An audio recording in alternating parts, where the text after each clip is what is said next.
শুভ সকাল বন্ধুরা। কাল বিশ্বকর্মা পুজো, তাই একটু বাজারে যাচ্ছি, কিছু কেনাকাটা আছে। আমাদের আনন্দ পুজো আছে, তার জন্য বাজারে যাচ্ছি, কিছু মাছ কিনবো।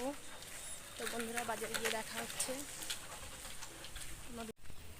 বাজারের কাছাকাছি প্রায় চলে এসেছি, বাজারে গিয়ে দেখা হচ্ছে। তো বাজারে চলে এসেছি, এটা সবজি বাজার। লোকজন সেরকম একটা নেই, কারণ 3-4 দিন ধরে বৃষ্টি হওয়াতে লোকজন সেরকম নেই। সবজি পরে বাজার করব, আগে মাছটা বাজার করে নেবো। দেখি মাছ বাজারে কি আছে না আছে, এমনি অনেকটা বেলা হয়ে গেছে, দেখি। আর এবার প্রচুর কচু শাক উঠেছে বাজারে, প্রচুর কচু শাক। তো মাছ বাজারে চলে এসেই তো দেখছি প্রচুর চিংড়ি মাছ, ইলিশ মাছও আছে প্রচুর। আর মাছ বাজারে একটু ভিড়ও আছে, মানুষ প্রচুর। তেলাপিয়া মাছ সেরকম, অন্য মাছ সেরকম নেই, ইলিশ মাছ আর চিংড়ি মাছটাই বেশি। তো এই যে ইলিশ মাছ দেখছি 700 টাকা করে কিলো বলছে। বাবা গিয়েছিল আমার সঙ্গে বাজার করতে, বাবা বলছে এই মাছটাই নিতে, ইলিশ মাছটা বললো ভালো হবে।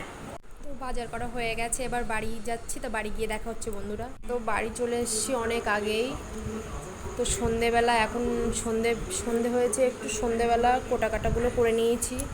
8 রকম ভাজা, কচু শাক, ইলিশ মাছ, চিংড়ি মাছ সব কুটে নিয়েছি। এবার একটু নুন হলুদ মাখিয়ে ভাজা করব সব। তো প্রথমে বেগুনটা ভেজে নিয়েছি, বেগুন আগে একবার দিয়েছি, এটা দ্বিতীয়বার ভাজছি বেগুন। পটলগুলো ভেজে নেবে এবার। পটল ভাজা হয়ে গেলে এবার কাঁকরোল ভাজা, কলা ভাজা, পিঁপে ভাজা, সব এক এক করে সব ভাজাগুলো করে নেব। তারপর শেষে ডাল করব, কচু শাক করব। তো কচু শাকটা এবার বসিয়ে দিয়েছি, রান্না তো প্রায় ওদিকে ভাজাভুজি সব হয়ে গেছে, কচু শাকটা এপাশে বসিয়ে দিয়েছি। তো বন্ধুরা, আমার রান্না হয়ে গেছে, দেখো কী কী রান্না করলাম। ওই যে আলু ভাজা, ইলিশ মাছ ভাজা, ডাল, চিংড়ি মাছ ভাজা, আর 8 রকম ভাজা, সব রকম ভাজা অল্প অল্প করে নিয়েছি। আমরা বাড়ির কজনই খাবো। তো আমার ভাজা তো আগের দিনই করে নিয়েছি। আমাদের বাসি যেটা রান্না হয়, বাসি আনন্দ রান্না যেটা বাসি হয়।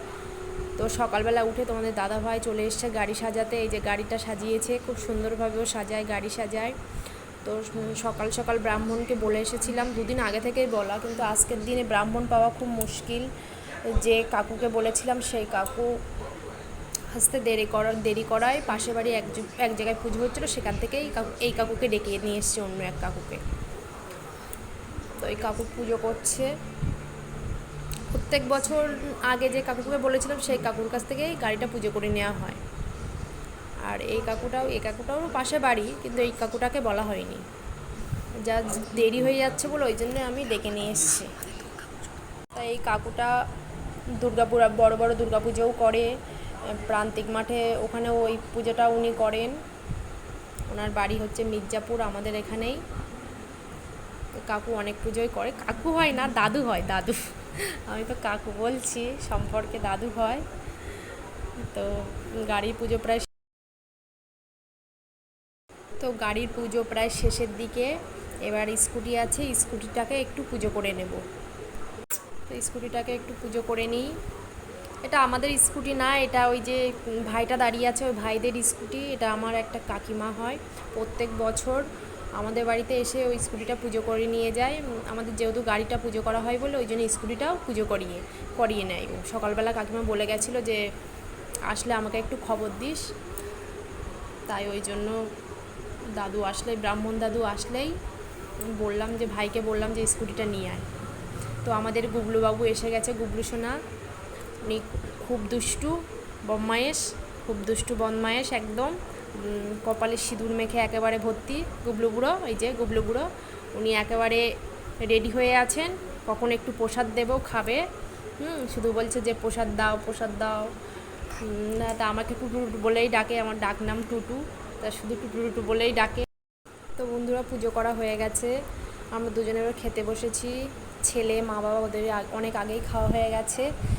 আর এখন বাজে প্রায় 1টা, সকাল থেকেই না খেয়েছিলাম। তো বন্ধুরা, ভিডিওটা যদি ভালো লাগে তাহলে লাইক, কমেন্ট, শেয়ার ও সাবস্ক্রাইব করতে ভুলবেন না বন্ধুরা। টাটা, দেখা হচ্ছে পরের ভিডিওতে।